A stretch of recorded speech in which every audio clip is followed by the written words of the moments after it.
बिस्मिल्लाहिर्रहमानिर्रहीम। अस्सलाम वालेकुम। ये है हमारी किताब उर्दू का गुलदस्ता मोतिया पहली जमात के लिए। पिछली क्लास में हमने पढ़ाई की थी, हमारा उन्वान था हम्द। ठीक है, हमने इस हम्द की पढ़ाई की थी और साथ में हमने हम्द के इमला के 6 लफ्ज़ जो हैं वो पढ़े थे। ये है हम्द और ये है इमला के अल्फाज जो हम पिछली क्लास में पढ़ चुके हैं। आज हम दोबारा से इन अल्फाज की दोहराई करेंगे ताकि आपको अच्छे से ये याद हो जाए। चले हम इनको पढ़ना स्टार्ट करते हैं। पहला है अल्लाह, दूसरा है शुरू, तीसरा है सूरज, चौथा है परिंदे, पांचवा है मालिक और छठा है चाँद या समंदर।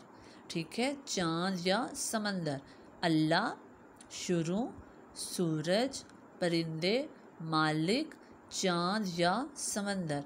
ये थे हमारे इमला के 6 लफ्ज़ जिनको आज हमने दोबारा से पढ़ा है। मुझे उम्मीद है आप सबको ये बहुत अच्छे से याद हो चुके होंगे।